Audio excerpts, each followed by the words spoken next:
i a xiquetes i adolescents privades de llibertat per produir aparells electrònics dels quals beneficien companyies com Apple, Amazon, Nintendo, Nokia o Samsung.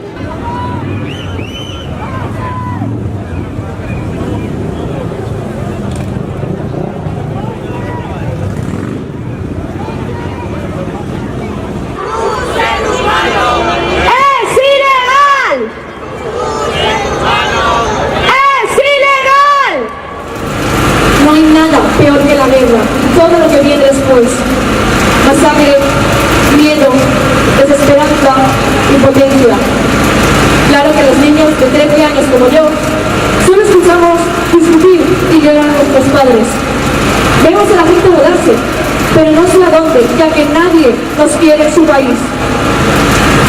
Sin embargo, necesitamos que alguien nos dé un techo para vivir y la esperanza de una vida mejor, sin temer que nadie nos la arranque de un solo golpe brutalmente. 22.000 refugiados muertos desde el año 2000, es decir, 1.500 por año. Venga, hagamos algo, porque hay más de una persona que está realmente necesitada. Levantémonos y reaccionemos, porque no podemos dejar esto así. No podemos aceptar el discurso oficial que muchos tienen todavía en su cabeza. No mientras haya refugiados que mueren ahogados, de frío o de hambre, intentando atravesar el mar para salvar su piel. No mientras no tengan ni siquiera derecho a la vida.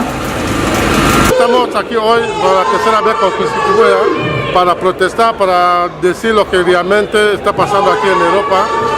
Los inmigrantes y los refugiados nos tratan súper mal y no sabemos por qué los gobiernos europeos no quieren realmente saber la realidad que está pasando. Es como si todos somos terroristas, pero no, es que son seres humanos que están sufriendo. Por eso estamos pidiendo que por favor, que abran la frontera, que acojan a esa gente, porque realmente son personas necesitadas.